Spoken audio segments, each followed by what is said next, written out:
Preview.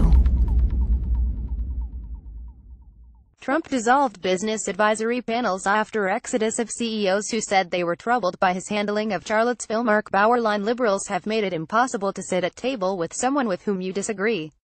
This hurts democracy, and it's hard to imagine that mob violence over a Confederate statue in Charlottesville, Virginia, has any bearing on business groups organized by the White House, but the president's two CEO panels ended up toppled in the chaos of the past week anyway.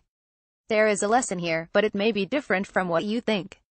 After 3, then 4, then 6, and finally 8 business and union leaders resigned in rapid succession from the Manufacturing Council and the Strategic and Public Policy Forum, President Donald Trump dissolved the panels entirely. This is where we are. Nothing is immune to partisanship, everything is political. You can't disagree with others and remain at the table together. The members resigned because of something that had no relation to corporations and the workforce. They believed that Trump didn't denounce white supremacists quickly and unambiguously enough, and thus, he was complicit in American racism, a view the president seemed to bolster with comments Tuesday that walked back his more moderate comments on Charlottesville from 2 days earlier.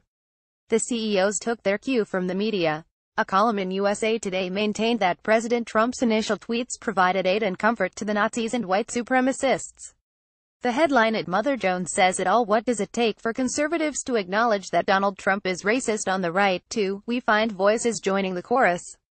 Commentaries John Podhoretz claimed that Trump's instinct is do not attack the white supremacists. Against this background came the statements of the CEOs who fled Trump's counsel. Scott Paul, head of the Alliance for American Manufacturing, stated, "I'm resigning from the Manufacturing Jobs Initiative because it's the right thing for me to do." Kenneth Frazier said in a statement, as CEO of Merck, as a matter of personal conscience, I feel a responsibility to take a stand against intolerance and extremism. Others in the groups expressed similar opinions. While they sound reasonable and benign, each resignation has an implicit message. Trump is not inclusive and tolerant, he is regressive. After all, how is resigning from the council taking a stand against intolerance and extremism unless Trump is intolerant and extreme? The tacit equation is this: Trump equals the KKK. And according to the resigning leaders, avoiding him, rejecting him, distancing oneself, are all the right thing to do. Not arguing with him, urging him to take a different course, or demanding that he choose sides between white supremacists and hostile groups on the left. In truth, the president's only crime was that he spoke too generally about the violence in Charlottesville, with his remarks that many sides were responsible. This comment, which he initially made on Saturday, and reiterated on Tuesday, was one that the CEOs deemed punishable. Trump wouldn't acknowledge the white factor, and so the resigners decided to join the countless Americans who seek to shun and shame him. If they wished only to criticize the president's response, they could easily have done so while remaining members of the newly formed panels. They could have even used their position to start a dialogue with Trump about the issue. Mr. President, I join you in advancing the cause of U.S. workers, but your take on what's going on in Virginia and elsewhere is backward. That is, in fact, what Walmart's CEO had done, as well as had the head of Blackstone. But in the climate liberals have created, especially where race and sex are concerned, criticism isn't enough, no matter how stern and slashing.